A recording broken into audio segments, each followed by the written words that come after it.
Kempire is brought to you by.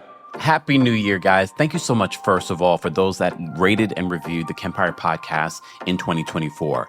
But if you haven't rated and reviewed us 5 stars already on Apple Podcasts or on Spotify, do it today. We're trying to reach 1,000 reviews on Kempire's podcast, on Apple Podcasts, and on Spotify. Be sure to tell us what you love about the podcast. Washington, D.C., the Kempire After Dark live experience is returning to your city for another live show. If you haven't already, get your tickets today for our meet and greets, and general admission are still available. Then New York City, you're up next. We're coming back for Black History Month. So if you want to hear us talk about hot topics, housewives, and more, get your tickets for our Friday, February 21st live show at the Green Room 42. More information on Washington, D.C. and New York City will be available in the description. Sidebar, don't forget, New York City, you have a special live stream ticket available as well. Again, more information will be available in the description notes. You're listening to Kempire here on the Kempire Radio Network. Welcome back to the Kempire channel, your number one source for pop culture news and music, entertainment, reality TV, and so much more.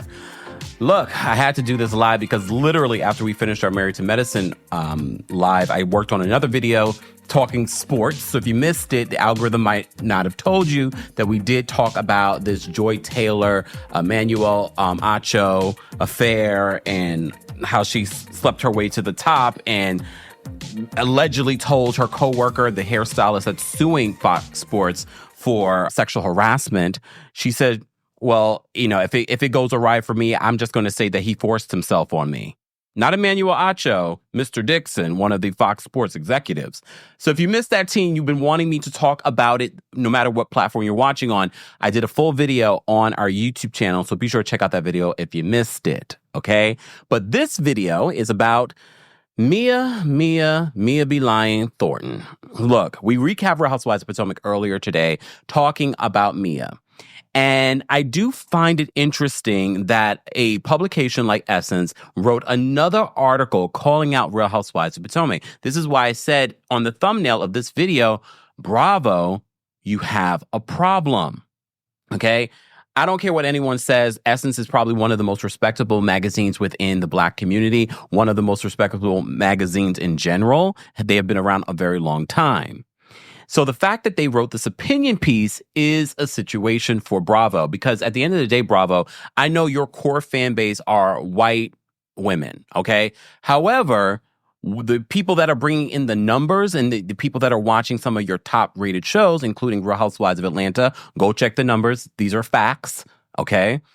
And now Real Housewives of Potomac, you better be paying attention. I know you pay attention to our channel, but you better pay attention to what this article is saying about Mia Thornton. But a lot of you have been saying this about Mia Thornton. But before we get into the article, just so that this notification will go out, let's talk about the first time that Essence wrote an article not too long ago about the Real Housewives of Potomac. This article actually stirred a lot of conversation to the point where everyone says, Kempire, have you seen this article? Have you seen this article? I think we were in Washington, D.C. This article came up. I think I was also in New York. This article came up.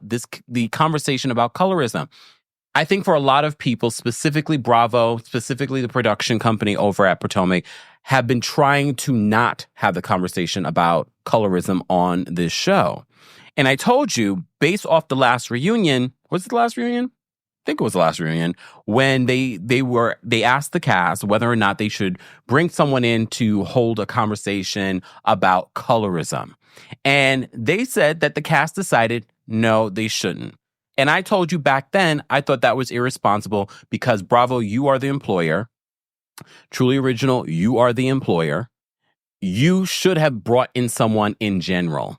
In regard, still to this day, they have not had that conversation. And I feel like that is the reason why a lot of the things that have gotten worse over at Potomac continue to get worse. And I keep telling you, that conversation that Dr. Wendy Asefo and Giselle had at the top of the season, when Giselle said to Dr. Wendy, I don't want to talk about any isms. And I said, what she mean by that? I don't want to talk about any isms. And Dr. Wendy said that a lot of the conversation, a lot of the things that Dr. Wendy brought up about her issues with Giselle over the seasons was edited out. Because I already told you what they've been trying to do this season is paint Giselle in a different light. Okay?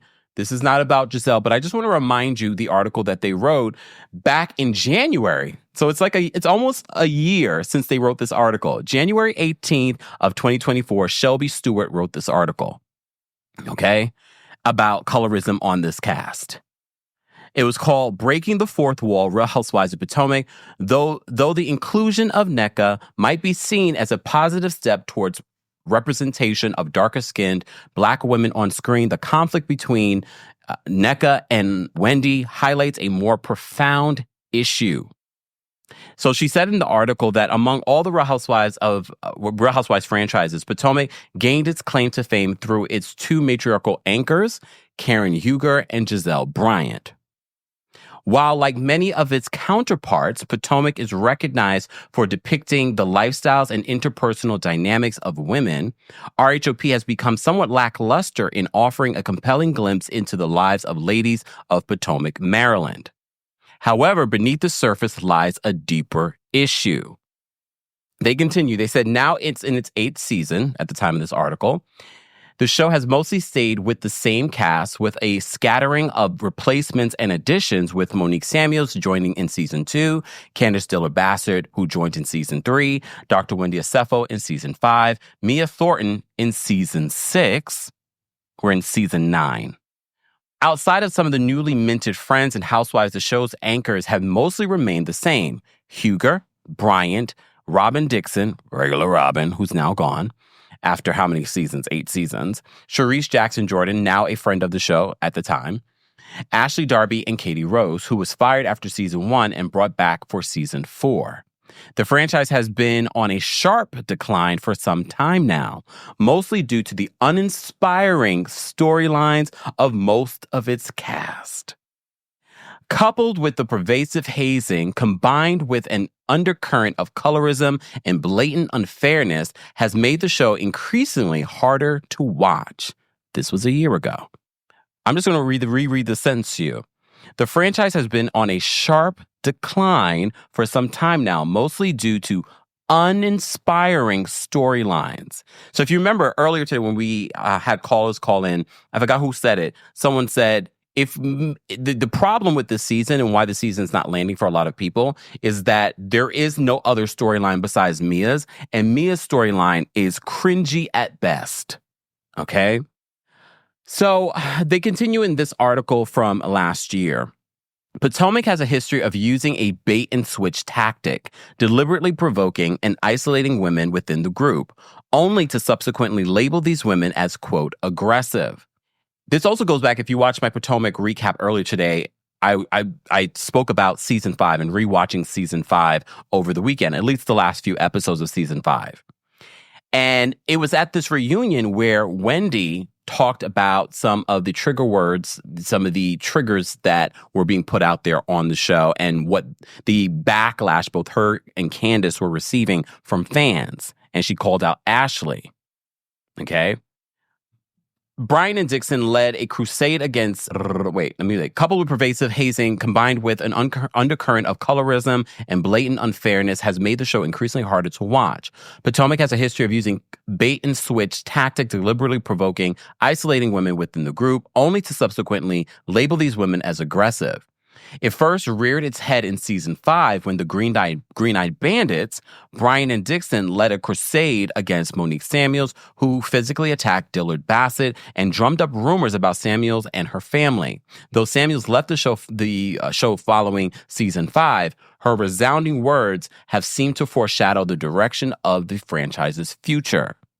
Following Thornton's assault of Dr. Wendy Asefo in season 7, where Mia splashed a martini on Wendy's face, Samuels came forward with commentary about her former castmates. Monique said this: "One thing Wendy should understand is that it's not about her actions or lack thereof. She could have sat there quietly and they still would have found a reason to ice her out." The same ladies who told me words or even antagonizing someone is not grounds for getting physical or defending a person who got physical over Peter Thomas. LOL, just wow. And the reason why I'm mentioning this article again, because it's important. It's important to understand the history of this franchise and what's been happening on this franchise. So are we surprised that we've gone from what we've been covering in regards to the show, to the colorism, to the icing out of cast members, to now we are relying on Mia Thornton and her problematic storyline? And we've run with this as the most important thing. And the other issue that I think a lot of people are downplaying is the fact, now that we've seen the body cam footage of Karen Huger, is that we went throughout this entire season. Yeah, we had Jacqueline and Mia coming up with their own whatever ways of them trying to hold her accountable. However, we still did not truly address how irresponsible Karen Huger was by getting behind the wheel of a car drunk. And yes, we understand she was in the middle of a legal situation, but now we have seen the body cam footage. And we know that Karen Huger got behind the wheel of a car drunk. So this is important. This article is important because it's going to be putting the what's the word? Putting the cards in Bravo's court right now. Putting the ball in Bravo's court right now in order to, how are you going to move forward with this show? Okay. So they continue in this article. Just a year ago, this article was written about the problems happening in Real Housewives of Potomac. So they said, the glaring issue in Potomac is seemingly that the goalpost always moves depending on who you're talking to. During season 5, the women largely condemned Monique for attacking Candace. During the season 7 reunion, when the altercation between Wendy and Mia was addressed, it was radio silence among the women, with the exception of Ashley, Karen, and Candace. This consensus was largely attributed to the evident animosity towards Wendy. Brian openly stated, "I don't like her," in reference to Wendy. The ousting has become a pattern and is orchestrated by the Green Eye Bandits, who have maneuvered through much of the show's past seasons without having to reveal much in their own personal lives and pivoting the focus on the other women and stirring up drama. And here we are in another season, and we're not getting any of the other personal stories. What we're getting is Mia's story, which has been, again, very cringy. And also irresponsible. It's not even just cringy. A lot of the things that Mia has been sort of putting out there, between Gordon's mental health, between her children, this week's episode alone, your children might be in danger with their babysitter and you're blaming Gordon. And now the women are confused, and Dr. Wendy is saying to you, based on what you're telling us, it sounds as if your children should not be around Gordon. And that might be the reason why at the top of the new year, we're getting a picture of Gordon and Mia back together. I don't know about back together, but they're working on their parenting situation. Okay. And now she's officially broken up with Ink. Is any of that real? It's hard to tell with Mia. But I think I remember saying this when we saw what played out in Miami. I said that Mia Thornton is dangerous. Her behavior in Miami towards Dr. Wendy Asefo, for me, it's told us a lot more. And I said, we're going to see that type of behavior show up again in her in some shape or form. And a lot of people were calling for Mia at the time to be fired because of that. None of that should have been acceptable. Okay. So they said these attacks appear to be grounded in projection. Women who enjoy the support of loving husbands, successful careers, and supportive families seem to invoke envy from those who do not have those same privileges. Let's face the facts. Giselle is a divorcee from a high-profile ex-pastor. Well, he's not an ex-pastor, right? Jamal Bryant. Robin is grappling with both financial and marital challenges with her now remarried husband, Juan Dixon. Ashley's navigating a purported divorce, and Mia, in recent news, has been seen with a new man, not her husband, G. It seems like a calculated strategy to marginalize women who exude positivity and possess the qualities others covet. For those who may have harbored entitlement due to their fairer-skinned, witness witnessing dark-skinned Black women thriving in every aspect of life can be triggering. Nevertheless, in an apparent response to the accusations of colorism and everyone choosing sides after Thornton assaulted Wendy, the producers of Potomac made a seemingly concerted effort to introduce a new cast member.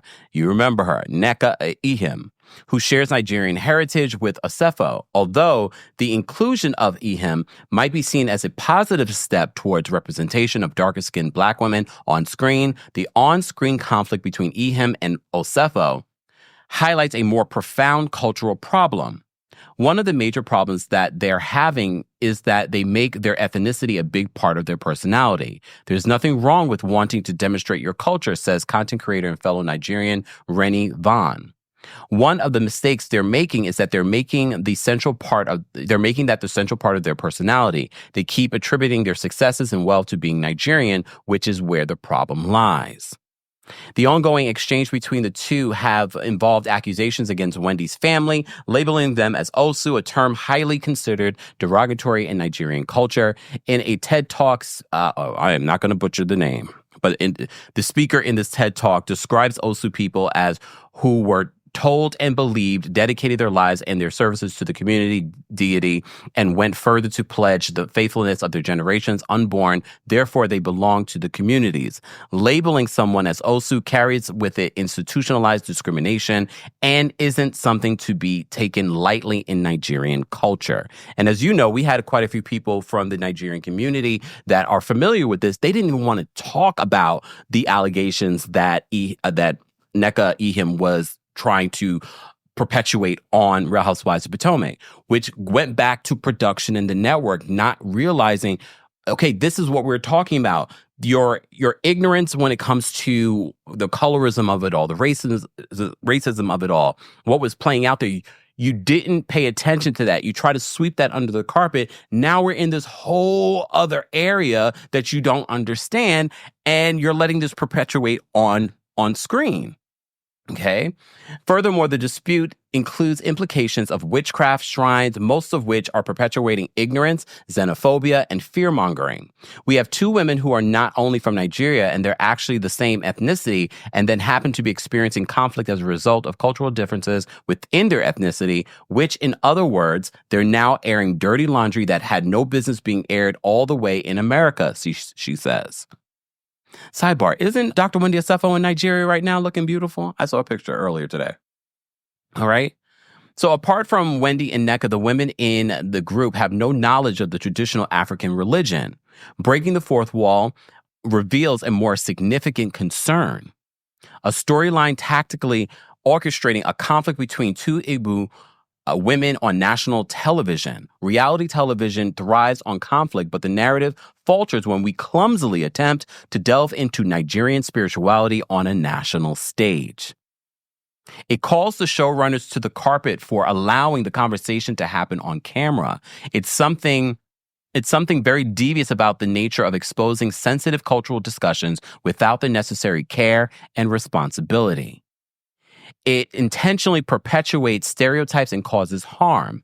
The implication that Wendy is Osu is one thing. Secondly, when Nneka accuses Wendy's mom of practicing witchcraft, these are accusations and conflicts that take place in the privacy of the home within Nigeria and within Igbo culture.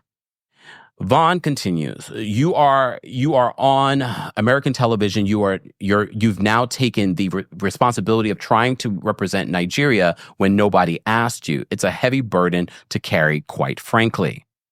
To bring Osu claims to television among a group of women who hardly get along in the first place, most of whom don't like Dr. Wendy Osefo, adds an extra layer of insensitivity. It not only magnifies existing conflicts, but also exploits cultural intricacies. There we go. It's late. For dramatic effect, Vaughn, who is currently in Nigeria for the holidays at the time, it's strange for people to tune into American television and see that this is a plot. So it goes on to talk more about how irresponsible it was for the network to have what we saw play out last season play out the way that it did. Okay? Or that particular season, I should say. The insinuation surrounding Wendy's family lacked tact, and discussing them on national television lacks the discretion that the Nigerian community deserves. This cultural debate, if you can even call it that, necessitates a conversation that is both delicate and nuanced. The socioeconomic and political implications of such a claim are not suited for the platform like the Real Housewives. They said they're in such an awkward fight because they are having a fight where you're throwing heavy accusations that are considered taboo within the culture. If you accuse someone of witchcraft, that is a really big deal, Vaughn explains. People freak out. It's not something to be taken lightly, and people are very insulted by it. Nigeria is a very serious, very religious country. Both women are Catholic Christian. To accuse someone of witchcraft is like, dang, you hate them. It calls into question how in tune with the culture they both are. For that to be the storyline for a show about lighthearted drama where they're normally argue about having 4 homes or your living room doesn't look good or who got Botox, then to speak about witchcraft and being from a caste system, that is just irresponsible, and they should know better. Now you're starting to probably see, as we go through this original article back from this time last year, almost a full complete year, just talking about what has been playing out on Real Housewives of Potomac in regards to irresponsibility, in regards to storylines. All right. I'm not going to go through the entire article, even though it's almost done, but they say this at the end of it. They said, Real Housewives of Potomac has shed light on the pitfalls of exploiting sensitive cultural topics for entertainment. The recklessness with which these claims have been brought to the forefront among a group of women already struggling to find common ground raises questions about the responsibility of showrunners and its ethics.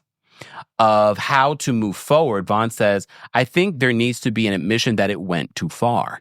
Did that ever come? Did that ever happen? Did that ever happen? Nope, that never happened. They say, I think they can't address how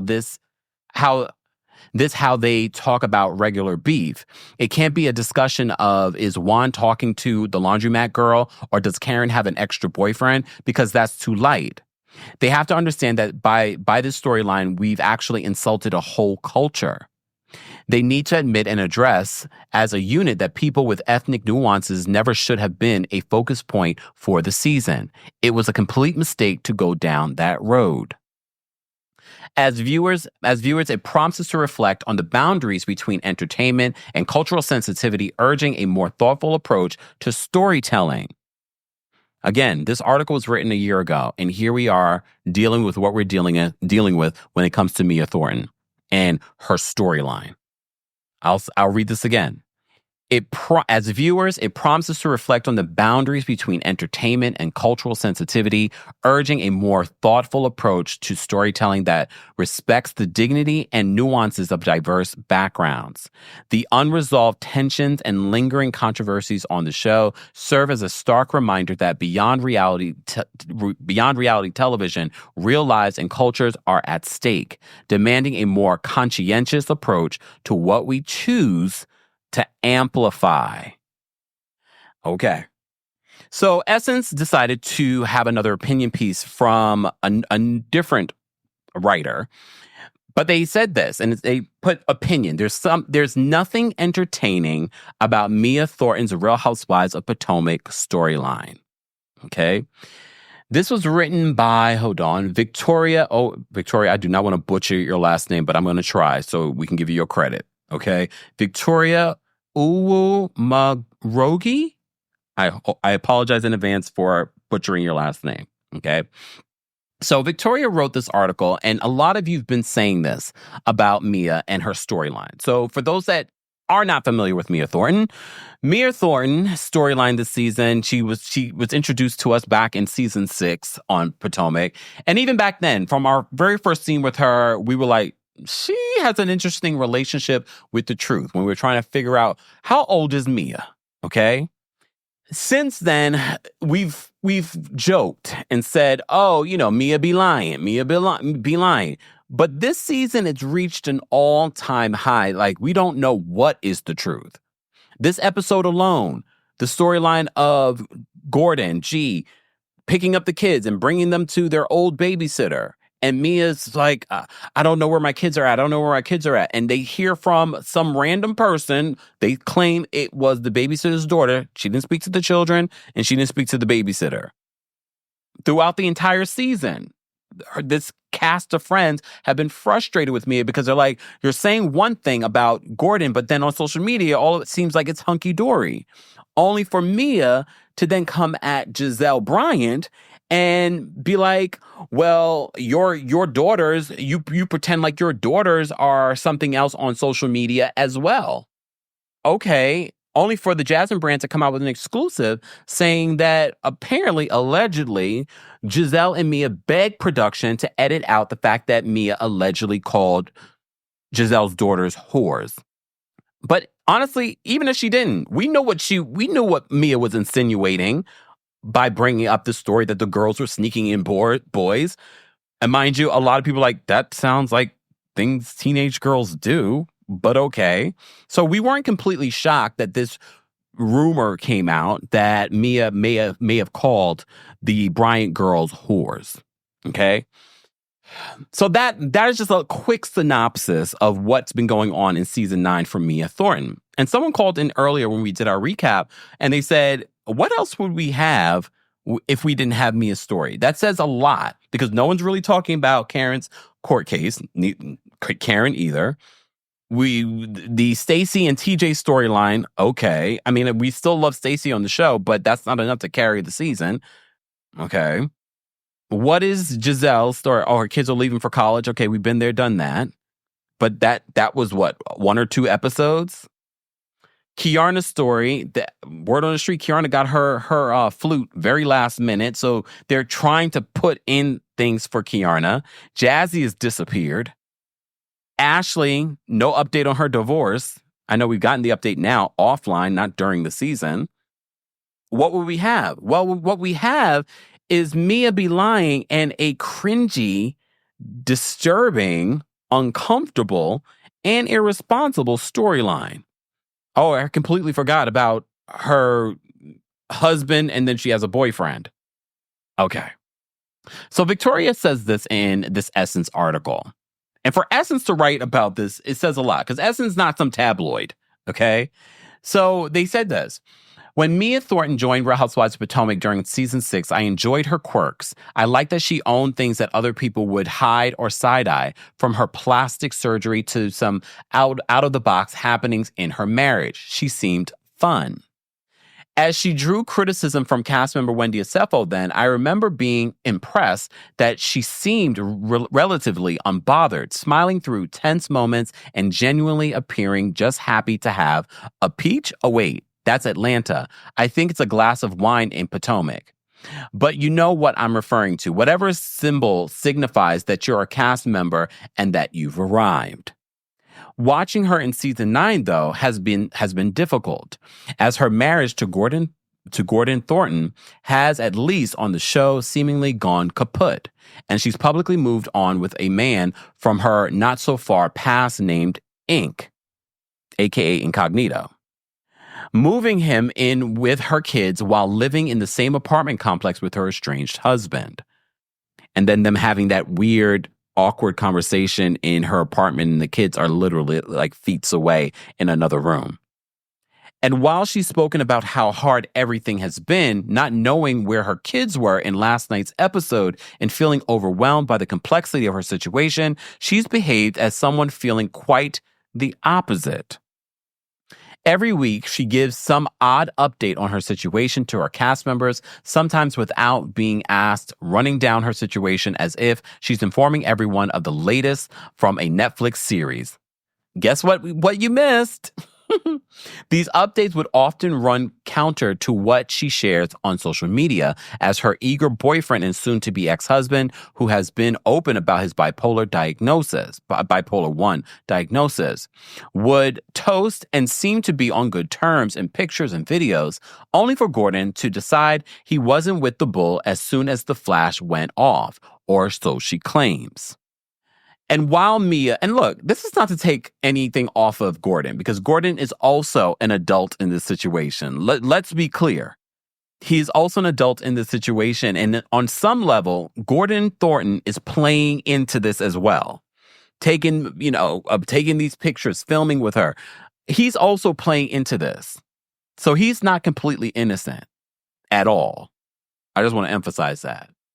They continue. It says, while Mia has the right not to stay in a toxic relationship, marriage with 2 kids or not, could she go about things any worse?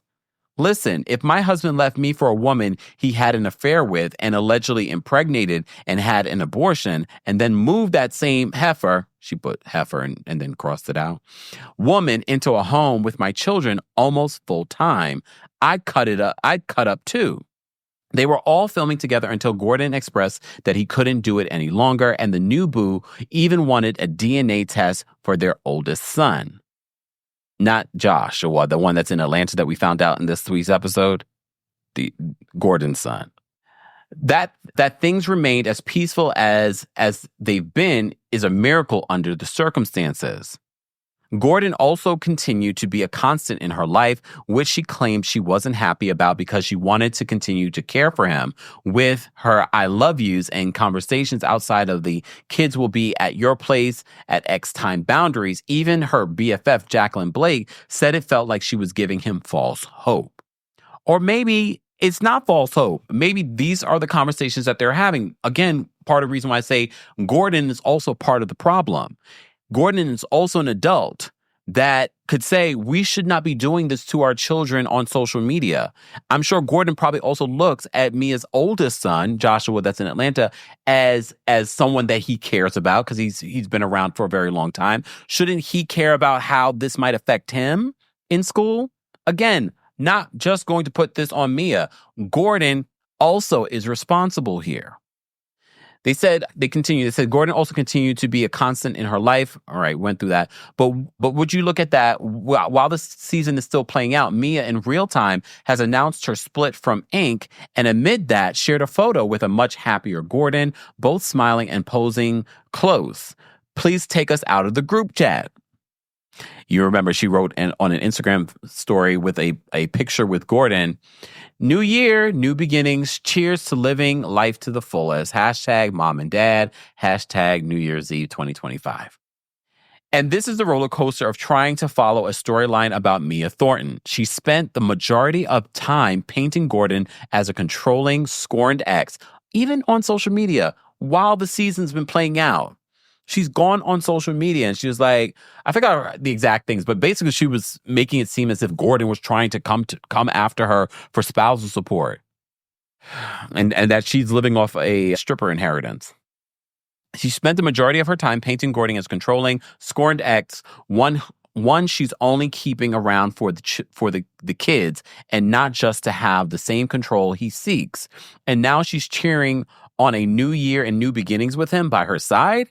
Perhaps she only wanted to move on from her marriage if she could be with Inc. and realized the grass wasn't greener over there. Maybe she just needed some time away from Gordon to miss somewhat good thing. Sidebar, we also found out during the season that Gordon is selling off the joint chiropractors that they owned. Remember, Mia was an employee. She wasn't an owner. Gordon and his family were the owners. So it makes me wonder if Mia saw during this whole separation and them figuring out the divorce. Remember, she went on social media talking about spousal support. It makes me wonder, she's like, is it better if I stay with him? Because if I divorce him, I really have nothing. What does Inc. have? I don't know. I know he's a radio personality, but I don't know how that's paying for him in Atlanta. I never heard of him. I know Tigger. Never heard of him. But some of you may have. I'm not saying that he's not. So I'm not sure what that money is looking like. Probably not the kind of money that she's used to, though. With Gordon owning multiple businesses, not just joint chiropractic. Didn't he own like a bunch of McDonald's at one particular point as well? So I find it rich when she made it seem as if she is the one taking care of him. You might be taking care of him emotionally, but financially, that money that you have in your account, the fact that you said that he could take your money out of there, says to me it was his money. That's the impression I get. I don't know what the stripper inheritance was looking like back then, but anyways. So they continue in this article, okay? Perhaps she only wanted to move on from her marriage if she could be with Ink and realize the grass wasn't greener over there. Maybe she just needed some time away from Gordon to miss a somewhat good thing. Or perhaps it's just a picture and they're celebrating healthy co-parenting. As usual, one can never tell. Yeah, you can't tell. Because I honestly just saw that picture of them together and thought to myself, oh, they're being amicable, finally. But some of y'all speculated, are they back together? And I was like, wait. You just never know with Mia. I wouldn't be surprised if Mia comes back for season 10, that now she's working on her relationship with Gordon. And I think Gordon is more than willing to do that. He seems like he's more than willing to fight for his marriage, even with her having a whole other boyfriend. Okay. So one reality that I think about the episode to episode is how complicated all of this has to be for the kids and not just her own. It's one thing to put on camera, it's one thing to put on for the cameras and confuse your cast members and hell, viewers, about who you're with and what's going on. But watching her parade ink around her youngest kids, Jeremiah and Juju, she has a teenager in Atlanta, we found out this week, including the son that the man believed was his, that was his. So remember, that was the other thing that played out in regards to whether or not Jeremiah was Ink's. When her daughter said in front of her father that Mia couldn't marry Mr. Ink, not only was it awkward, it was sad. While she was trying to move on fast, everyone around her was still trying to cope and get clarity. And let us not forget that to sidestep the fact that she says one thing to the ladies and displays something differently, displays something completely different to the world. Mia insulted co-star Giselle Bryant's daughters, claiming the TV personality tries to paint them in a positive light while they were allegedly sneaking boys into a hotel room when they were teenagers. What did that have to do with anything? And it doesn't change the fact that Giselle was right. She would say that Ink would step back so that she could focus on her family and then post pictures with him the next minute. Nowhere near back. When tasked with apologizing publicly for what she implied about the girls, also publicly, Mia feigned that she had too much going on to do so, only to share later that she said sorry in private. When co-star and friend, at least during the season, Ashley Darby told her that she should take full accountability for the comments because kids should be off limits, Mia took it as an attack. Because she's the only one suffering, remember? But therein lies the problem with Mia. She may very well go through hell with Gordon and sometimes with the ladies too. I'm not in agreement with Giselle and Karen. You were calling her out about a very real issue in front of everyone in the very first episode. If you care about her kids, call her. Still, she struggles to take responsibility for the role she plays in her mess. If you're going to preach about being authentic, being able to say, I probably could have done this differently publicly and privately is a part of that, as well as modifying how you do things based on those missteps. But she keeps us in the group chat and my teeth remain clenched in the shame of it all. I know Mia is inspiring some women who believe there's something women in the male field about her behavior, treating men the way they often treat women romantically. Are you guys inspired by that? It's okay. Show yourself. Maybe you are inspired by it. Because men do this all the time. Still, nothing is entertaining about the impact all of this will have on her children. When they grow up and realize Ink wasn't just a friend who was often around, I think they know he wasn't a friend. They saw him in the bed with her. Okay. When they grow up and realize Ink wasn't just a friend who was often around, recall the chaos of their father's situation, hear the conversations about DNA tests, and realize they saw things they shouldn't have, like when Juju Gordon claims at the end of season 8 told him she found Mia and Ink in bed together at one point. There are a lot of questions that are going to need answers. If there's anyone to be concerned about from a compassion standpoint, it's them. Mia was first entertaining because she was open. Nowadays, she's a little too forthcoming about the wrong things and not necessarily honest in her retelling. Perhaps the woman who first introduced herself as an open book with nothing to hide is still being just that. But this particular story is one I'm no longer interested in reading. But this particular story is one I'm no longer interested in reading. And I feel like that's what a lot of you have been saying every week when we recap Real Housewives of Potomac. More and more people are realizing, first of all, we don't know what's true and what's not true when it comes to Mia. I think that is the big problem. And it's one thing, because we know, because look at Karen, literally watching season 5.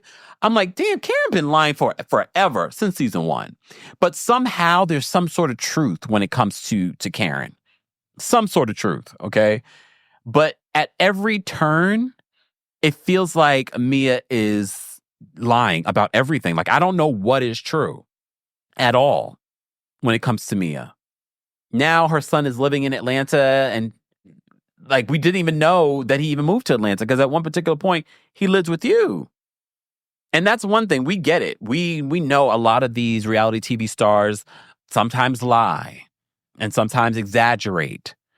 However, it feels as if Mia does it all the time. This is another problem for Drew Sidora from Real Housewives of Atlanta. Because Drew, although I don't think Drew is as malicious or would put her children in this way or use her children in this way, that's her saving grace. But Drew treads a very thin line, too, of lying about every single thing. But again, I think the cherry on top this season for Mia is the fact that now she's sort of mixed her children and complicated what could be her children's future and what they will see for perpetuity on reality television. Meat says Karen seems to believe her lies. Okay, let me say thank you, guys. We had a couple of super chats. Don't forget to like the video if you're just joining us, and don't forget to subscribe to the channel. And don't forget, you can hear an audio version like our Real Housewives of Potomac recap from earlier today, now available on the Kempire podcast. While you're there, don't forget to give us a 5-star rating. All right, before we get to the super chat, guys, I'm going to drop the call-in link for those that want to call in and share their thoughts on this Essence article. I thought it was necessary to read the article from exactly a year ago, almost exactly a year ago, that they wrote about the problems from Nneka's season and how Bravo really dropped the ball on handling such a sensitive topic. But I feel like they've dropped the ball on handling a few sensitive topics when it comes to Real Housewives of Potomac. So it should be no surprise that this sensitive topic of what Mia's brought to the show is being handled the way that it's being handled. Because at the end of the day, let's be honest, I know it should fall on Mia Thornton and should fall on Gordon Thornton on what they're sharing on the show. But at what point does the network and production say, yeah, this might be too much. Yeah, we shouldn't, share this. Yeah, we shouldn't go with this direction. Because I'm under the impression that every season they're meeting with the housewives and like, okay, so what's your storyline this year? Like, what's happening with you this year that we should be interested in?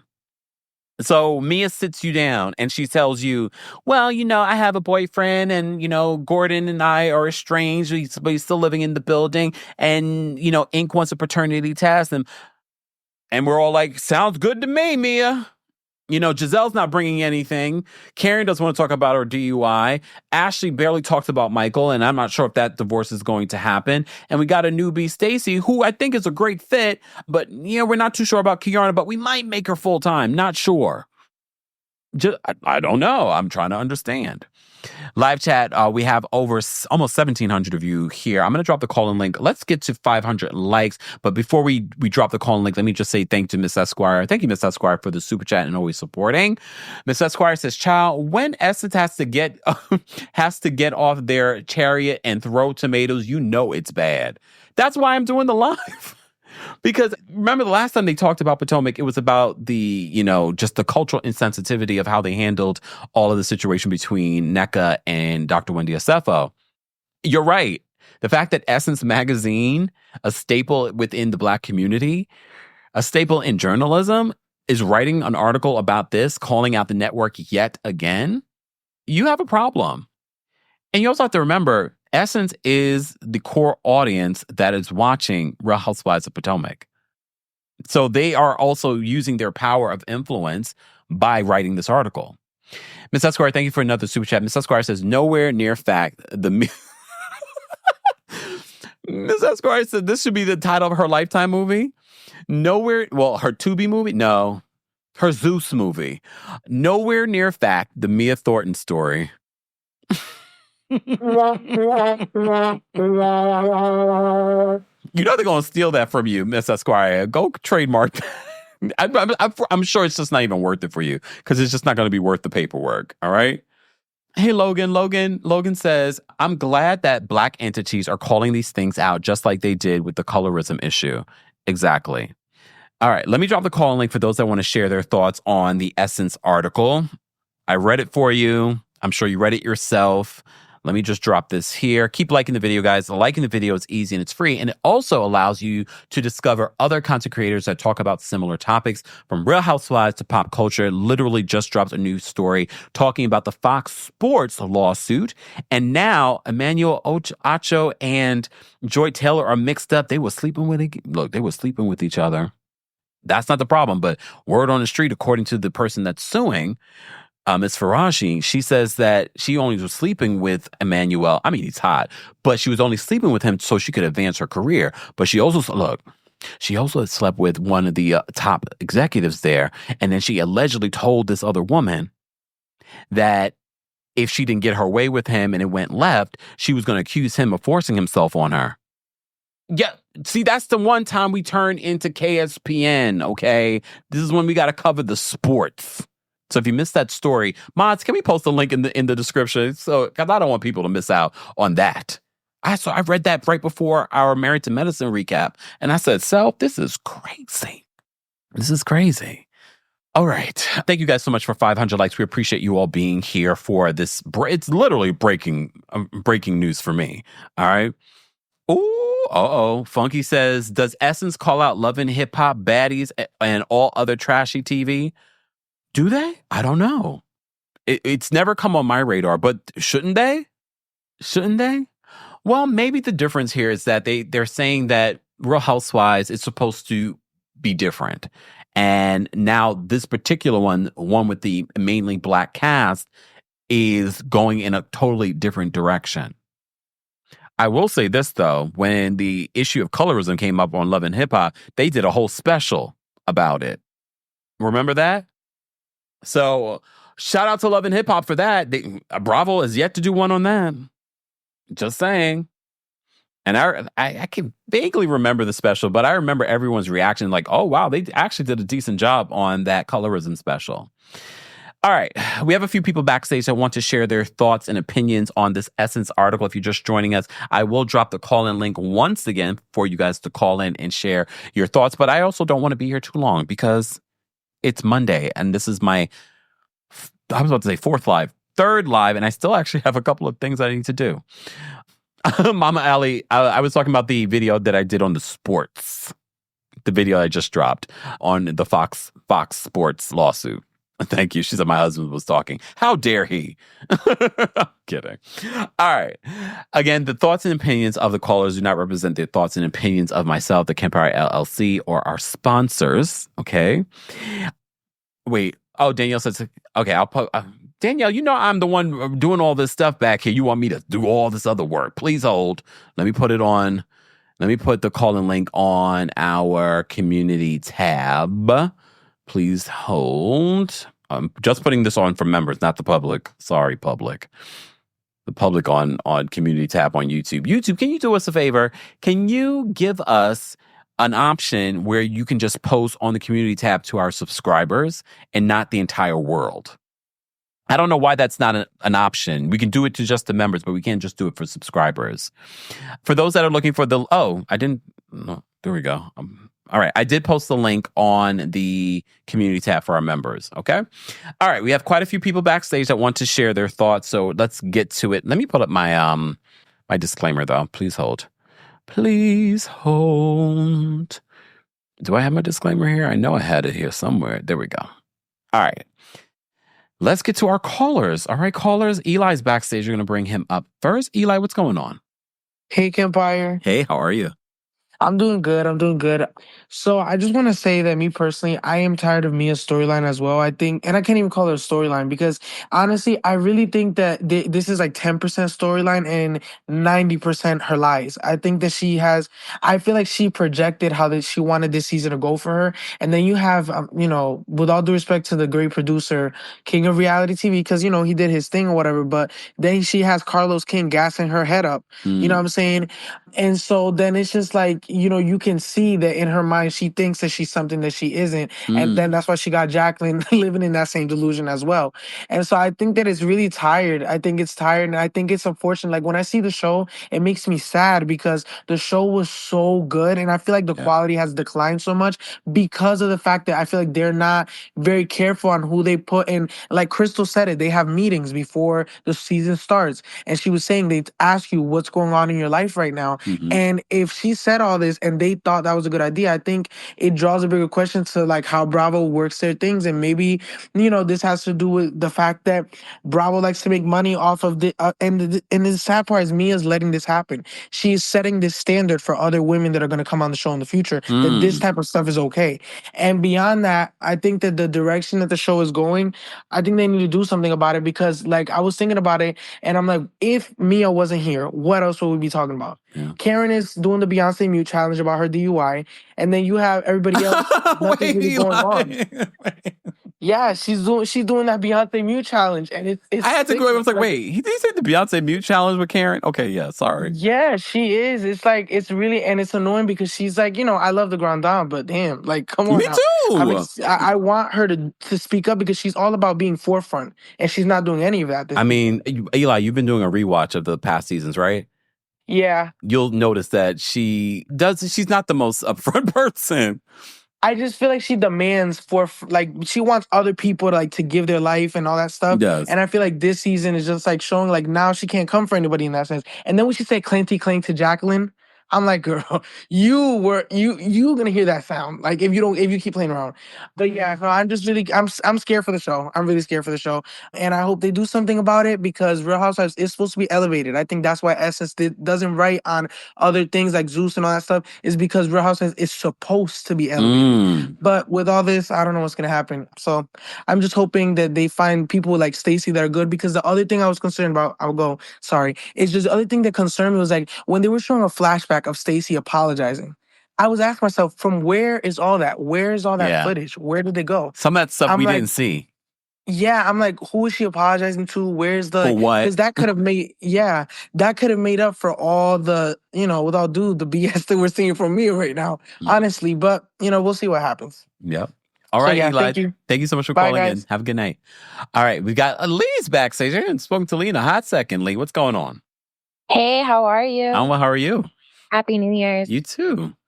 So, okay. I feel like bear with me. I feel like this report is a double-edged sword because I love that we're talking about the phoniness of Mia, but I hate that it's about Mia.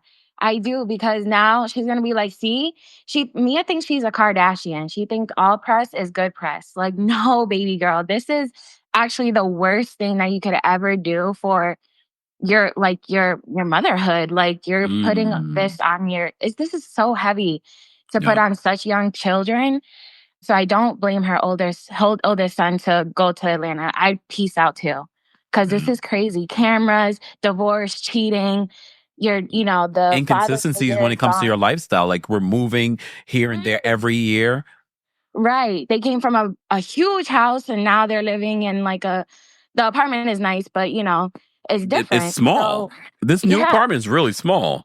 Yeah, it's different. So I really just feel for the kids. And the only direction that Potomac can go in now is to really find people who are interested in giving us their real stories. Mia's not the only one with the fake story. She's the one with the sloppy story, but she's not the only one with the fake story. Karen, fake story. Ashley, fake. Well, Karen's DUI is not fake. No. We saw the it's not footage. fake, but she won't talk about it. Yeah. And I do get like there's some legal aspect to it, but Shannon Bedore too, like she talked about it. She talked Shannon about also admitted her wrong. Right. And Karen knew she should have just did that. No. Point blank period. But Ashley fake divorce, the Giselle fake dating. Like the only realness we're getting is Wendy, but she doesn't have much going on. And Stacey's fake boyfriend. So it's just kind of like, oops. Were we not talking about TJ? I mean, we've been talking about TJ. I know. But that's really all I have to say is like, if we're gonna, this is actually across the board with all housewives. Yeah. If we're gonna keep the franchise going, we need some real housewives. That's what the show is about, right? And we also need to start normalizing just ending things. True. I get it. You're making. Gosh.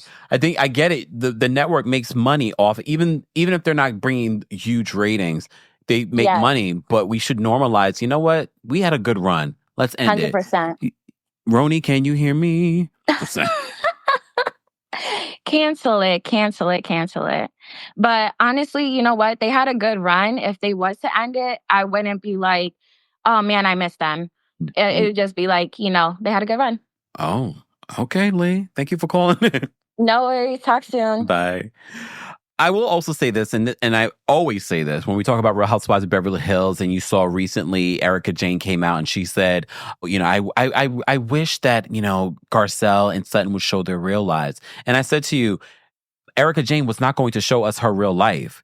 If Garcelle and Sutton did not hold her accountable that season and brought it up, it would be very much like what we're seeing with Karen, where they just sort of breeze over. It's a legal matter. We can't talk about it. We wouldn't have had those pinnacle seasons of Beverly Hills. They wouldn't have had the ratings that they had if they just breezed over what was going on in Erica Jane's real life. It wasn't Erica Jane giving us her real story. All right, let's move on. Candace is backstage. We're going to bring Candace up next. Not Candace Dillard-Bassett, but Candace Jenkins. Hey, Kempire, how are you? Oh, well, how are you tonight? I'm good.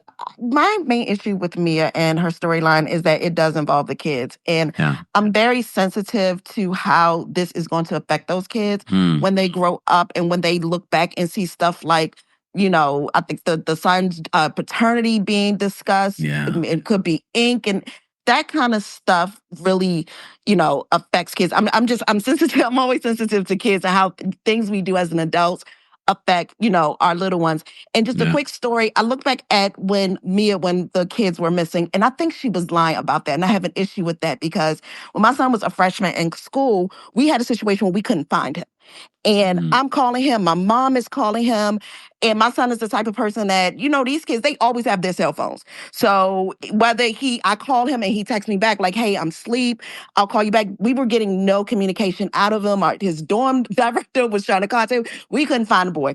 So we were literally on our way to go drive to where he was. His school is not around the corner. His school's like 4 hours away. Oh. So we were on our way to go down there when he called back. So, and I was a nervous wreck. My mom was a nervous wreck. My husband was. We were all like, "Oh my God, where's his kid?" So the fact that Mia was able to turn the tears off so quickly after finding her kids, and I'm using that in air quotes, as a parent, I have an issue with that because it took a couple of hours for me to kind of pull myself together to be like, "Okay, we found you." I talked to him. And don't do that anymore. But when I look back at that today, I was just like, I don't think she's telling the truth about that. As a parent, when you can't find your child, all kinds of things go in your head. Forget the cameras. Her reaction to it just made me feel like you knew where your kids were. You saw Ashley's reaction to that too. She's basically saying what you're saying as well. She said if it was her kids, she would feel the same way. She would not be on this trip anymore. She would go. Exactly. And to make us have to agree with Ashley. I know.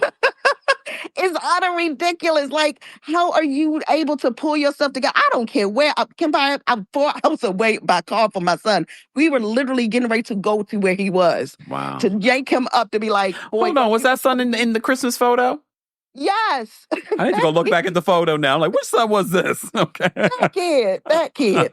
But as a parent, you never stop parenting your kids, no matter how old they are. I'm well in my 40s. My mom still parents me. She can't get in contact with me. She's getting ready to come over to my house and be like, "Ma'am, where are you?" So for her to be able to just switch that off and be like, "Oh, let's go drink tequila," ma'am, no. No. No. And I'm telling you, That's when you listen to the daughter of the babysitter, I'm telling you, even though they disguised her voice, the inflection of her voice said to me, it was sort of like, yeah, she is with, they're with her, as if they already knew it. And I'm basing this off of just what I felt from the inflection of the voice. I was like, right. this is not feeling real. When you said that earlier, that's when I went back and looked, and I was just like, she knew where those kids were.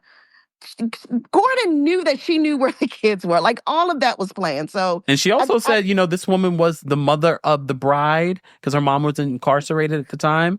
So you trust this woman. And it's hard for me to believe that those kids don't have phones, and you can track your kids.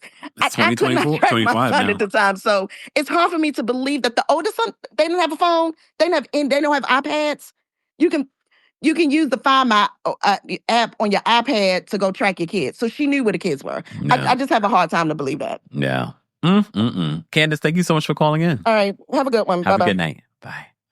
All right, guys, if you just joined us, we're taking some callers reacting to Essence Magazine's new article. We revisited the article they wrote about a year ago, literally a year ago. It was like January 18th of 2024. Now they've written an article about how troublesome and problematic the storyline that Mia is playing out during this season. And I'm glad that someone's calling it out. We've been talking about it as we recap the season. All right, we have Michael backstage. We're going to bring Michael up next. Hold on. Michael, what's going on? Hey, Kempire, it's good to speak to you again. You too. How are you? I'm pretty good. Just a couple things real quick. As far as Mia is concerned, I mean this in the most respectful way, but this lady is trash. I mean, I don't really recall where she's from, but she just seems like a stripper hoe from Miami that kind of lucked up with a cheating man, So, and like I said, I mean that in the most respectful way. And as far as her even coming to the show, if I really, really think about it, I kind of blame Monique's departure. It's like when Monique left, there wasn't this like saucy, stir it up type of person that had gravitas and wealth like Mia presented herself to have, only for us to find out that all of it was not true. Okay. That's all I got to say about Mia. Real quick before I go, I want to tell you thank you for like keeping me company over the holiday because like every live and video you did, it was like I had family and I wasn't alone. So I really want you to know I appreciate that. And that's why we believe that you really do the Lord's work. You don't just do pop culture and reality TV reviews. You really share goodness through this internet space that we call YouTube. And I just want to tell you thank you once again. Thank you for that, Michael. I appreciate that. I hope you had a happy holiday. Yes, it was okay. Thanks to you. All right, Michael. Have a good night. Thank you for calling in. All right. Bye-bye. Bye. I had a good time with you guys. I travel during the holidays, but since I was around, I had some time, but we all really connected over the holidays. So shout out to all of you for being here, and shout out to everyone being a community during the holidays as well for those that needed that.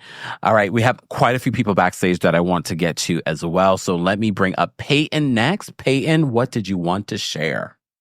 Hi, Kempire. Hey, can how you hear are you? me? Yes, can you hear me? Okay, yeah, perfect. Yeah, I wanted to say, well, first, I definitely agree with, I think it was the second caller saying that Mia is loving this. I really think that she is the type of person Mia has shown to be. She has no shame. But I also do want to say, Real Housewives of Potomac has never been, like a lot of people would say, like when they bring up their favorite Bravo, they would say Atlanta and Potomac. And I never understood why they said Potomac because from the not the beginning, but like since Candace and Monique came, the show always just seemed very weird and like, I don't know, I just couldn't watch it for some reason. And you can say maybe from experiences, but when I think back, I've never had like honestly, like I am the skin color of Candace. I was about to say Candy. Oh, Candy too. Yep. But I personally, when I think back, I personally never had any like experiences, not that I know of, not that I can think of, that would really trigger me to the point where it's like, oh my God, I experienced this in my life and I can't watch this show because it's so triggering. But even with not having that type of experience, it still triggered me in some way, shape, or form where I knew the reasoning why this was happening. So yeah, I just wanted to say that. I also wanted to say that last caller who's saying thanking you for the lives. I also want to express that to you because anytime you go live, I'm like, oh my God, yes. So, you bring up my spirits, and so happy holidays. You too. Happy New Year. Thank you for calling in, Peyton. No problem. Bye. Bye. You guys are so sweet. Thank you so much, guys. For those that are just joining us, don't forget to like the video. It's easy and it's free. And yes, the audio of this will be available on the Kempire podcast. So make sure you subscribe today. More than likely, it'll be available tomorrow. All right. We have Sabrina backstage. We're going to bring Sabrina up next. Sabrina, what did you want to share about this Essence article and about Real Housewives of Potomac? Oh, the Essence part, I don't really have no idea about that, but the Real Housewives stuff, I totally agree with Candace Jenkins, was it? Because I'm 27 and my mom, if she can find my iPhone or find my watch, she will act like she's looking for somebody murdered. She will pull up with my pictures and hang them up the last place I was. Oh. Is that crazy? So I don't know why Mia was that calm about it. Yeah. And that kind of annoyed me. But I know Mia is I don't want to say not a good mother, but yeah, whatever. And she's not a good friend because we see how she is acting towards and what she's allowing. And what is her name? Jacqueline. Yeah, Jacqueline's. What she is wearing. If my friends let me out like that, not only outside, but on national television, I know you hate me. But you do see how Mia dresses, right? That's Fashion Nova, but she got, her body done. Jacqueline did not. Oh, well, come on now. Let's leave the bodies alone. Yeah, and we can see, all her storylines, all the lies. She got more lies than holes in her face. I'm sick of it. Okay, Sabrina, tell us how you really feel. All right.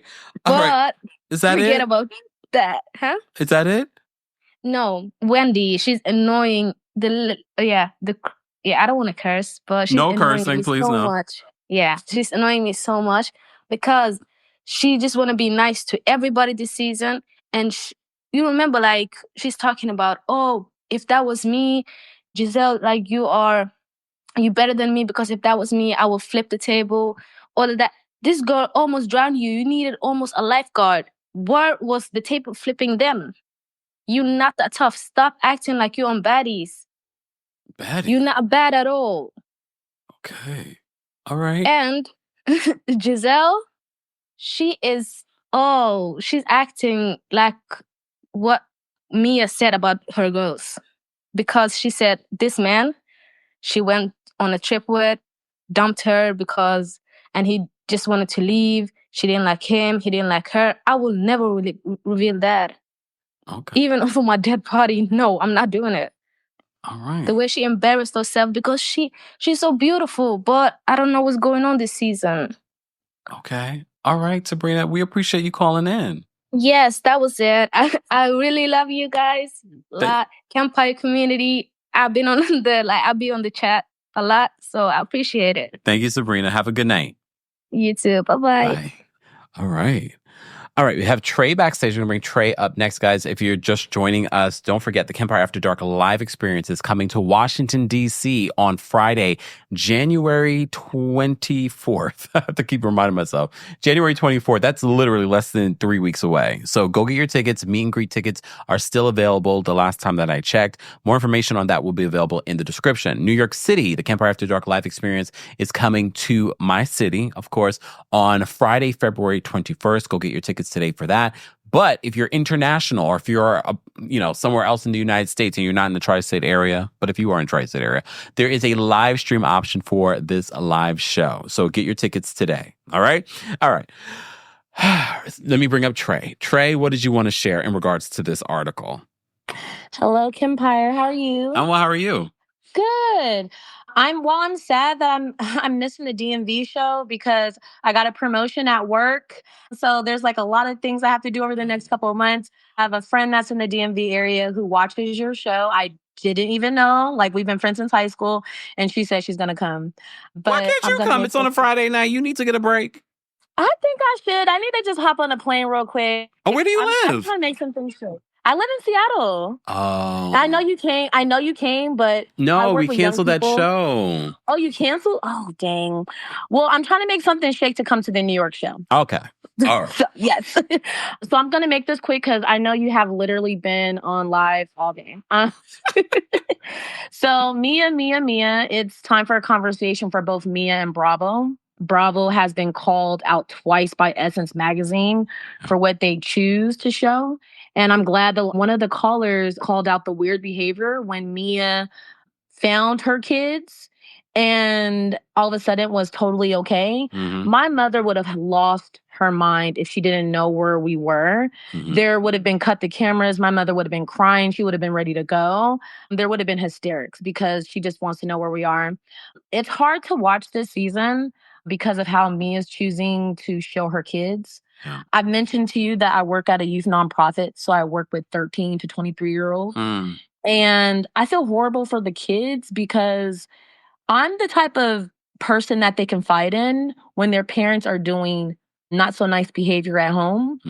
And to see this showcased on a television show where kids have so much access to social media, even young children. I know Mia's two youngest children have access to what's going on. But I really wanted to talk about her 16-year-old son, who I know is aware about what's going on online. And I'm happy that we got an update on where he was because I've been saying for months, where is this child at, right?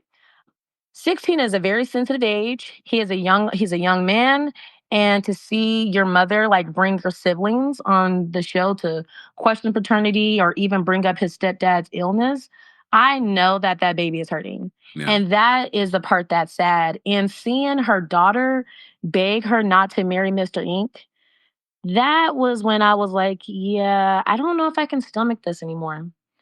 I think the oversharing, they called out in Essence Magazine of her wrong, she's oversharing the wrong things. It's not okay. Yeah. And I'm glad that Essence Magazine's calling out the behavior. And I'm really concerned about the long-term effects that it will have on her children in years to come. Yeah. Because I feel like parents like Mia and Gordon, because I want to talk about Gordon as well too, they only consider themselves. Yep. And they don't consider the long-term effects that this is going to have on children. And as a product of a teen mom, when your mom is a hot girl and she's only concerned about herself, them babies are going to be in their late 20s and 30s still having to unpack what's going on to their therapists. Wow. But I think we need a shift. And like you said, maybe we just need to, come to an end. I just want to end by saying I miss the old days of season 5 and season 6 of Real Housewives of Atlanta when reality TV felt a little lighter and felt more fun. I hope you all have a great night. Thank you for keeping us updated on all the topics. And I hope to come and meet you soon. Yes, definitely, Trey. Thank you so much for calling in and congrats on your promotion. Thank you so much. Have a great night, y'all. You too. Take care. Take care. Bye. Bye. This is a large conversation, and no matter how you feel about Karen and Giselle, they were the first ones at that reunion when the whole paternity thing came up, were to call out Mia on I don't think we should be talking about this. And then they brought it up on the first episode as well. I don't think we should be talking about this. How are your kids? The fact that this is even playing out right now. I felt like they were truly concerned because no matter how we feel about them, Karen or Giselle, one thing we can always say about them is that they love those kids that they have and will try and protect them at all costs. All right, let me get to the rest of the callers. We have quite a few people backstage still. We have Danielle, we've got Tyler, we've got Miss Esquire, and we've got Audrey. All right, so we're going to bring up Danielle next. Danielle, what did you want to share? Okay, so I was taking notes, and a lot of people kind of, but a lot of people kind of hit what I was going to speak on. But let me go with the notes. So one, I think Josh might be in Georgia because it's summer break. He might not live there with his dad, but what if he was on summer vacation? Just giving benefit of the doubt or looking at it from a different perspective. He's a young boy who needs time with his dad. If the dad lives in Georgia, he may have been on summer vacation and not just permanently there. And that may be why we don't see him. That's just that. Then I think Gordon realizes that his family doesn't fool with him anymore and he doesn't have any money. And to keep Mia happy, he has to do what she says. And if doing what she says means being on this show and making a fool out of myself and following these lies that she done made up that don't make sense, that might be a thing. I think it's time to cancel reality TV because we're not getting reality. Everyone's trying to come up with a storyline because no one's trying to tell their real truth. When Housewives of OC first started, we had real wives who were all married and we had their real story, but we also didn't have social media. We didn't have all the other people, all the other voices coming into everyone's head and just making it kind of chaotic and taking the fun. And we were in a different era. People weren't so sensitive back then as well, because we're talking about reality TV started, over 20 years ago?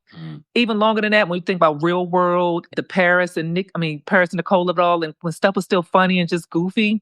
So it might be time to cancel this style of reality TV when everyone's looking for a storyline, because no one's going to give their real storyline because of social media and because of us sitting up here talking about them.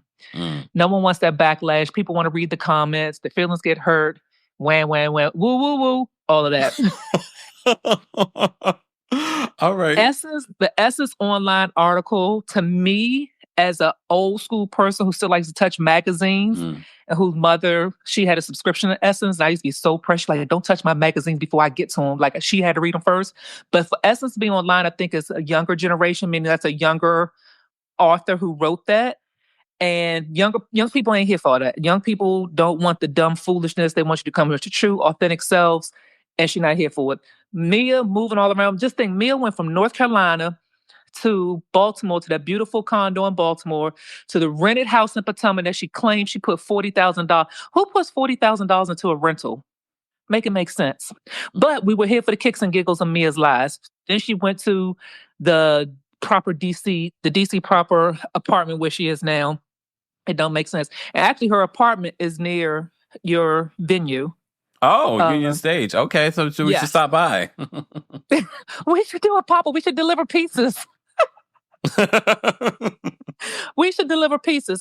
And one of the callers made me think of this when she said that her and her mom couldn't find her son at school. Garcelle actually has a Lifetime movie coming out about the HBCU kid missing. Oh, yeah. So, like, Mia, let's stop with the lies, because this stuff is real. For you not to know where your kid was is kind of... But we knew she was lying. We can just tell from her reaction. She was too calm. Like, everyone keeps saying the same thing. Yeah. But Mia is doing this because she needs to have a storyline. Without a storyline, you don't secure your spot. You need the check. You've lost the chiropractor. I even canceled my membership to the chiropractor because it ain't that great. I had it. It wasn't that great.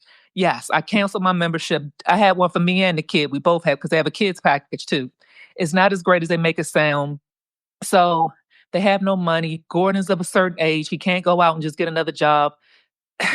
It's time to give it up. I don't want to say get rid of Mia because I still find her entertaining. I know that's like an unpopular opinion. That's fine. But it's because I know that she's lying.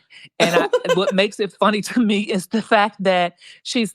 I hate to say it like this, but she's not smart enough to think the lie all the way through to make us believe. Like, it's always an open gap there because she's not the brightest candle in the box to think it all the way through to make us understand and believe it.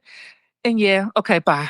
Thank you. Bye. Jasmine on my TikTok says that she canceled her membership to Joint Chiropractic as well. Okay. All right. Tyler's backstage. We're going to bring Tyler up next. Tyler, what did you want to share in regards to this Essence article and the backlash that Mia Thornton is receiving? Oh, child. So, first of all, Gordon's in mania. I'm so tired of hearing that. Oh, my God. Like, Mia, first of all, like the previous caller said, she's not that smart. First of all, that's not how mania works. That's where people caught you in your lie, first of all. You mean to tell me every single week he's in mania? No, he's annoyed. That's all it is. He's broke and annoyed. He's tired of the games. That's one. Two, I feel that it's not time to end certain franchises. Yes, like New York, it can go. Honestly, I think as much as we love Atlanta, it can go. They could have did a big Wayne Dang doodle. Maybe like bring Nene back for this next, not this 16, of course, 17. Do everything the fans wanted and bow out gracefully. Cool. But with Potomac, I think going forward for these newer series or whatever, I feel like they need to put a rule for while you're filming, you cannot be on any form of social media. And if we can't, we will forfeit. Like, I think that these reality stars should have people running their pages or whatever, That's fine. But it should be in their contract to not be connected to social media. And the reason being is because you're going through those comments trying to be who they want you to be. I will say this, like Giselle or not, she does not give me that she feeds into social media. I will say that. We wish she would. Like her. Yeah, you get what I'm saying? But right, but like her or not. And I think that's why she's okay for the show, because she just kind of goes into whatever she wants to do. Karen feeds into social media, but Karen is smart enough to Karen, until this situation just recently happened where we seen the video of her, we actually would have been like, okay, Karen's cool. She knows how to play it, basically. Like it doesn't look like Karen is going all through the comments either, though. I mean, she probably doesn't know how to, but I'm just saying, just being seriously, I think the problem with Mia, what's going on is somebody needs to tap her on her shoulder and say, look, you got a lot of praise in season 8. She did when people thought she was being authentic. I think what they need to say is, baby, instead of looking at the first 2 comments, keep going deeper down. Read and really go down. I know you just learned your sight words. So really go down and really look at the other comments and realize, this ain't it, baby. That's not how mania works. That's not how any of this works. You look foolish.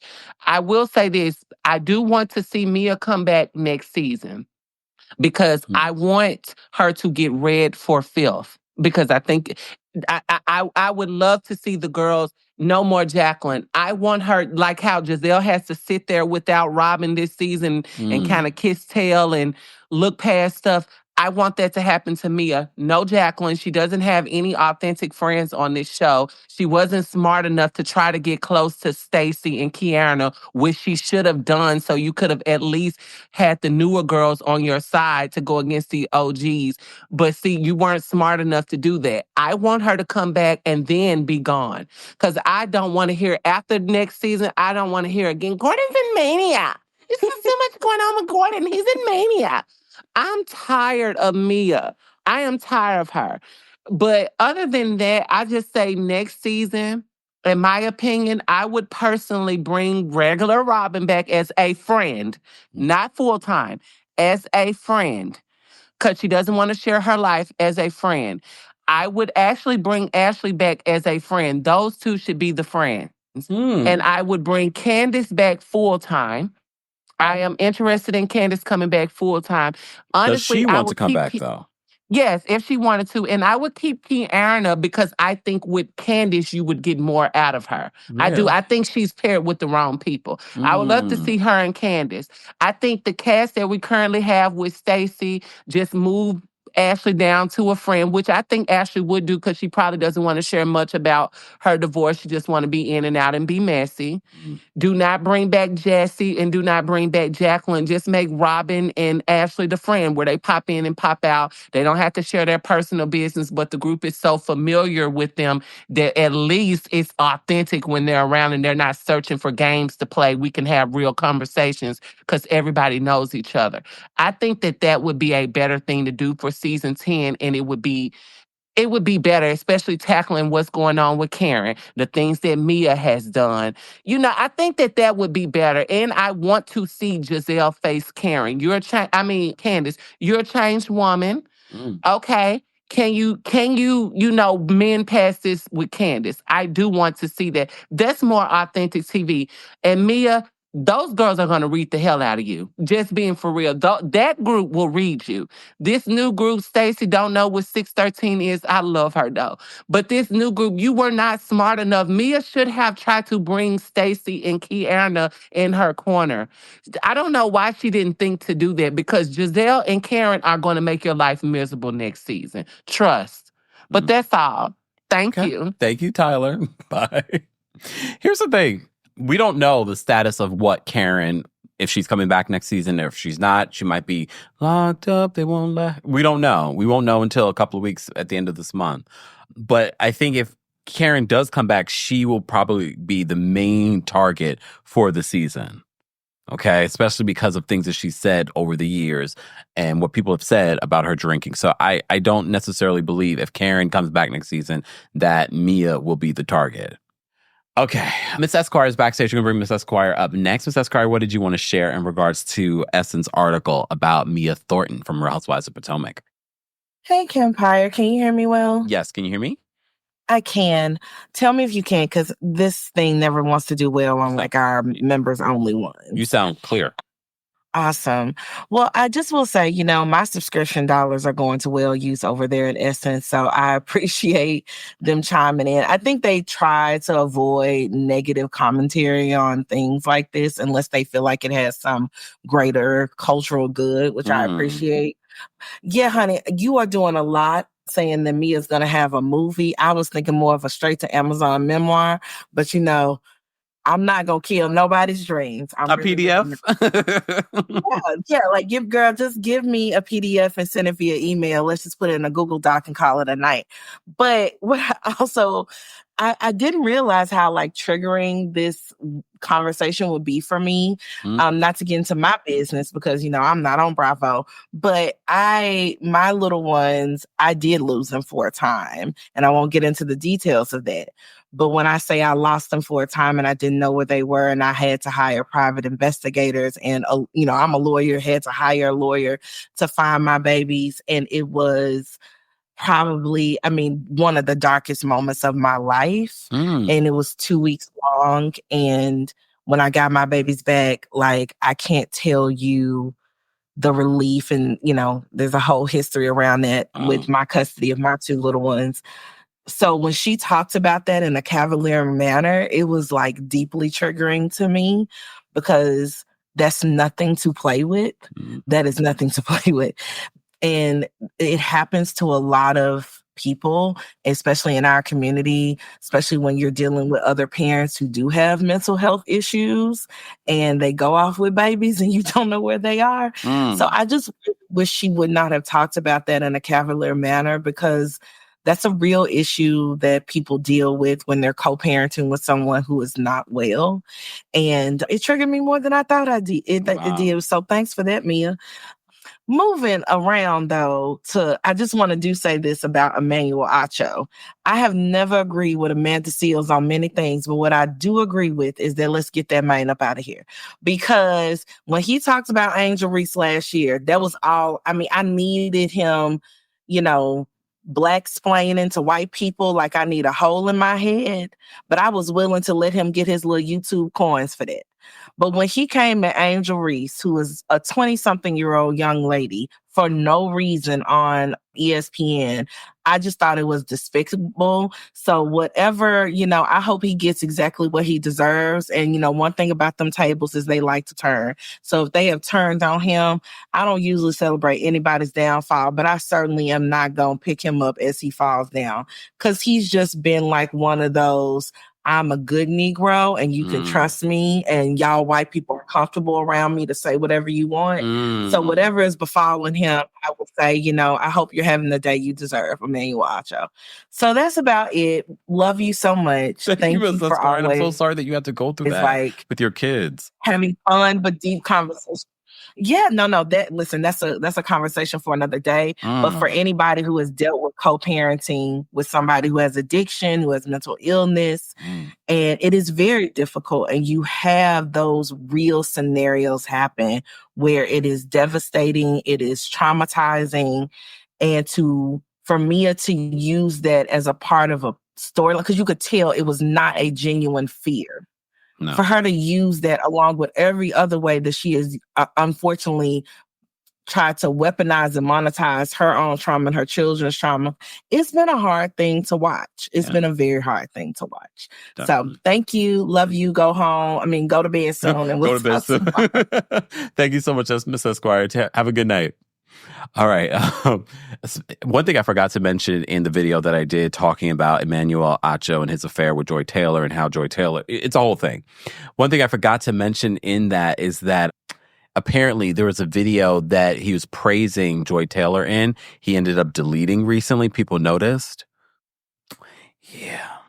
Because Joy Taylor's whole thing, the reason why she was even sleeping with Emmanuel Acho was so that she could get elevated in her career. Lord. All right. Audrey's backstage. We're going to bring Audrey up next. Audrey, what did you want to share in regards to this hot topic? Hi, Kempire. Can you hear me? Yes. Can you hear me? Yes, I can. So first of all, thank you so much for doing this live. I caught it like a little bit halfway through, but actually while some of the people were talking, I went back and read the Essence article just so I was up to date. Just real quickly, I just want to say something. I actually went to Panama for the first time in August. And for the melanated women listening, that whole thing with Black women walking down the street and men stopping everything they're doing to like run after you and tell you how beautiful you are, that is real. I was literally on the same street they were on. I actually went into the same store they went into where they were shopping. But so Black women, broaden your horizons, go to all these different countries, Italy, Albania. I'm telling you, it is a real thing. And they love chocolate girls. So just wanted to say that's something that actually happens. So with the Mia thing, besides the kids, I'll get to that in a minute. The sex talk is a real turnoff to me. Like, seriously, like I'm someone who's very like, I'm sex positive, body positive, whatever tickles your pickle. But what woman is having sex what women, like who's having sex with your best friend and then with other guys together? Like it's disgusting. It's actually like really uncomfortable to listen to because you can see that it's like a shock factor and it's like, it just doesn't land well. No. As with the kids, and I'm really glad that you brought up the inflection thing. I thought that was a really good thing for you to point out. But if you also notice when she's like hyperventilating, and I say that in quotes, you don't even see her chest go up and down. Like you could. She don't even know how to hyperventilate. Fake hyperventilate. Lord. Yeah, right. The fake hyperventilating. Like it real quickly. Like I actually called my mom after I watched this, and I just gave her the scenario, and she was like, "Listen, if I don't know that my children are okay, if I don't have eyes on them or speak to them, I'm going to go find them." You know what I mean? So it's that motherly instinct. But again, like I said to you earlier, when I called it earlier, her life was so chaotic. Like she grew up in foster care. She didn't feel that motherly love. So maybe it's not instinctual to her. Just psychoanalyzing it. Yeah. I'm sorry for my voice. I'm sick, but I'm trying to. You actually sound a little bit better than earlier. Yeah, thank you. So and then also just a deeper thought, and maybe I'm going too deep with this, but has anyone ever thought about like what kind of stereotype is this all feeding into? Mia comes off as hypersexual, mean, using men. It really like is akin to like the Jezebel trope during slavery. And I mean, there's something to for anyone who doesn't know what I'm talking about, just Google it. Google like the origins of Jezebel and just that whole like I'm just here for a good time, like you know what I mean. It just comes off like, why are we putting that stereotype out there for the masses to see? So anyway, I agree with the Essence article. I'm glad someone is pointing out like how uncomfortable it is to watch, how it's not entertaining. I think it's time to change all of the shows because the women know the formula at this point, I don't think we should get rid of Potomac. I think we should keep it. But make changes. I really don't want to see Mia or definitely not Jacqueline ever back. But someone mentioned Rhodey earlier, and I thought about with the kind of reboot it needs, and I know you remember it, a Blood, Sweat, and Heels. Yeah. And like what Harlem is, the show Harlem that's all out. Yeah. It needs that type of reboot. That'd be fantastic. I'm from New York. I went to school in New York City. My friends look more like the Blood, Sweat, and Heels kind of cast. That was a Bravo show. I'm sorry? That was a Bravo show. Yeah, it was all Bravo. And it did really well. And then all of a sudden it was gone. Like, have girls like that. That's a real friend group. Yeah. And so anyway, and I just think, but just go back to me and just say it real quickly. This is, in my Nene voice, she's declassing the show. Like, it's not entertaining. When these kids go back and look at this, my God, on today, they are going to really need some serious therapy. And she did it all for a check. And it's really disgusting. It's not even that great of a check. Right. It's not that great of a check. And then, I was about to say something that was not friendly. So, but I'll just leave it alone. I just feel like do you notice they're zooming in more on her face? It's just a lot going on there on Mia. anyway, I don't want to say anything about it, but it's just like there's a lot going on with her. So anyway, I don't want to see it get off my screen. But Kempire, thank you so much for doing these lives. I really like hearing other people's opinions and everything like that. It's really interesting to listen to. So thank you so much. And thank you again. Also, you do keep us company. I was sick all day. I've been sick for days. And you kept me in so much company. So thank you for what you do. I hope you feel better. Have a good night. Thank you, too. Take care. Bye. All right, we have a couple of last calls, guys, and then I'm going to get off of here because it is almost 11 p.m. Eastern here in New York City. No promises about Tuesday Takeover is returning. I can't promise that it will happen tomorrow because, as you can see, it's late. Tuesday Takeover is a large undertaking. I'm still catching up on 90 Day Fiancé the other way. I'm fully caught up on 90 Day before the 90 days. So, I mean, I could still do Tuesday Takeover without watching those because, to be honest with you, when we talk about how reality TV is changing and reality TV is not what it used to be, 90 Day is a perfect example of that.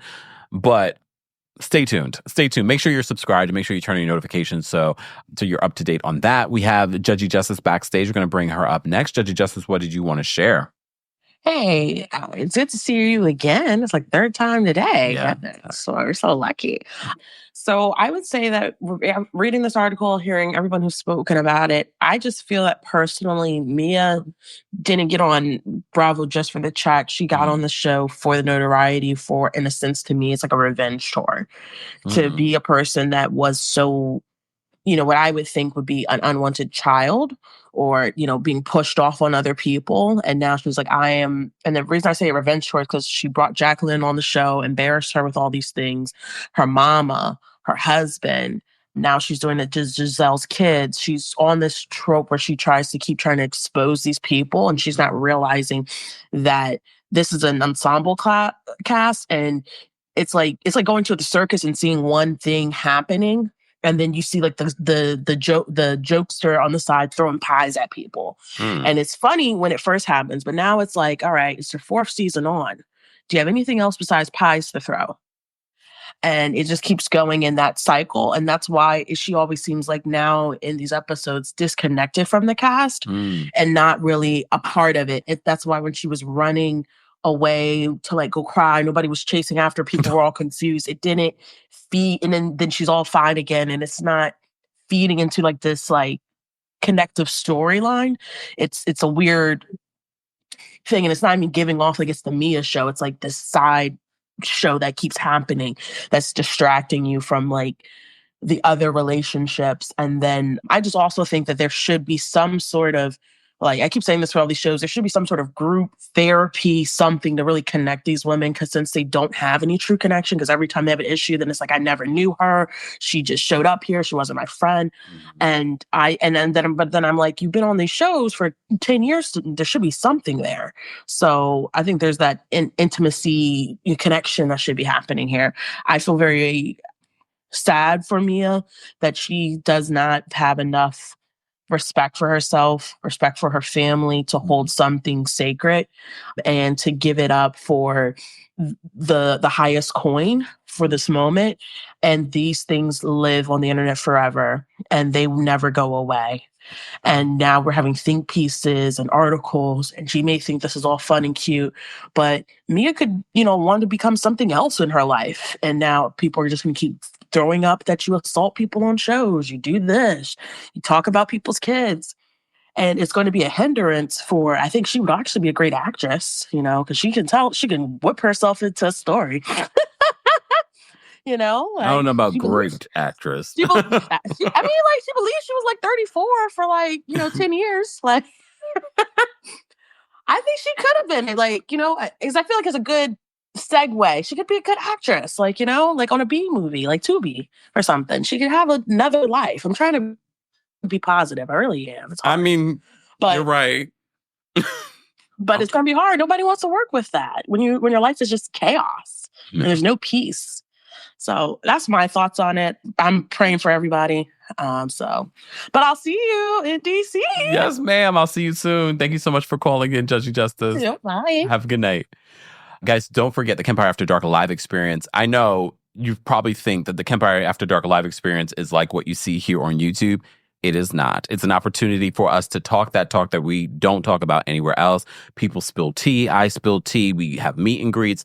Get your tickets for our Washington, D.C. show on January 21st, Friday, January 21st. That's right around the corner. We're on literally 15 days away.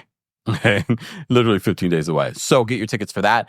And then don't forget, we're going to be live here in New York City for the Kempire After Dark live experience at the Green Room 42. There is a live stream option for those that are, in other parts of the United States or you're not going to be around. But if you are in New York City or the tri-state area, get your tickets for that. All that information is available in the description. All right. Mr. Melon Magic says, hire Kemp as a producer. No. No. Not interested in producing anything with Mia. First of all, she can't even hyperventilate convincingly. Okay? All right. Last but definitely not least, we're going to bring up Leslie next. Leslie, what did you want to share in regards to this? You let all of your people beat me down the dark chocolate Mia with a size 9 foot. Why did they do that? But Kempire, I just want to say congratulations to you for your retirement. That is absolutely super huge. It's amazing. Your parents did their thing with you. That's I couldn't. Stepping out on faith and belief in yourself. Thank you. Is something that's scary to do, and I'm really happy for you. I'm really happy for you. Really happy for you. But I wanted to say just one thing. It was Sunday when we watched the show. Ashley got that burgundy wig, which looked nice on her. I actually liked her wig. Mm-hmm. But the way can you hear me okay? Am I doing this right? Yeah, I can hear you. Okay. But the way she sat up there, and she's been a mother for 2-3 years, acting like she is, I would have to know where my kids are. I wouldn't be on this bus. First of all, Ash, you don't know the story, okay? Because she did. And in a situation like that, you don't have to stay calm because she's so far away from them, Mm-hmm. She's not anywhere near them. She has to be able to clearly think. Mm-hmm. And it's really unfortunate, but also your girl lost her job today, and I'm sorry to hear them. Jennifer Karen, Aiden. Oh, Jennifer Aiden, yes. Yeah, she lost her job, and the first time I heard it reported on was, from you. It's a shame that she went in there and did that, at that store. So I don't know what she's going to do now. She might be able to help the older lady behind the counter. She might be able to dig holes in the hero to get the bread out, Oh Lord. But again, thank you so much. And yes, I'm Mia. I can't believe you thought that I was Mia. Why did you think that? Because based on what I read in the super chat. I am the worst texter, you know what I'm saying? I text like I talk, and it's fast and it's horrible, and my fingers are long like Mia's probably. Well, she doesn't man, but okay. All right. I love you. Thank you. And congrats, sweetie. And I will see you in Union Station. Okay. Oh, Union Stage. Make sure you go to Union Stage, not Union Station. Is it inside Union Station? No. Oh, it's not? No. Where is it again? Make sure you get Kempire. I thought it was inside Union Stage. Union Stage. Okay, I got you. I'll look it up. I live in Northern Virginia. I live in Reston, so it's like 30 minutes from there. Okay, so I will see you on January 24th. Okay, 24th. Everybody's gonna be there on 21st. Some on the 24th. I'm playing with you. I love you. I love you. You're so beautiful, and thank you for your good energy. Thank you, Leslie. Have a good night. I'm about to read your super chats. Okay, thank you. Take care. Bye, guys. Bye. So Leslie sent a couple of super chats. We thought she was Mia earlier today. She says, Kemp, you put in that real work. Congrats on your retirement from corporate America. Huge accomplishment, stepping out, believing, trusting the great man you are. Thank you so much for the super chat. We appreciate you, Leslie. Leslie also says, Kemp, Jennifer Karen Aiden lost her job today. Thank you for sharing her Jersey Mike's celeb meltdown over a tuna hero. I'm her now, Mia, with a size 9 foot. Oh Lord. Okay. You guys, I think sometimes I probably should not come on this late because everybody is extra tonight. Everyone is extra tonight. Thank you guys so much for the super chat. Thank you for everyone that has liked the video already. If you haven't, be sure to like the video. It's easy and it's free. Shout out to those of you that are watching on Twitch, Twitter, TikTok behind the scenes. And of course, shout out to those you watching on the Kempire and Kempire Daily on Facebook. And of course, our audience here on YouTube. Shout out to our King's Guards. We appreciate them as always because they did not know I was doing this live, but they show up and they show out as well. And of course, thank you to our callers for being vulnerable. It's not easy calling on a platform where almost 2,000, if no, actually over 2,000 people watching you across all platforms. So we appreciate those of you that called in and shared your thoughts. All right. Candace Gabriel says Jen was fired. Jen was supposed to, I'll give you some clarifications and I'm going to go.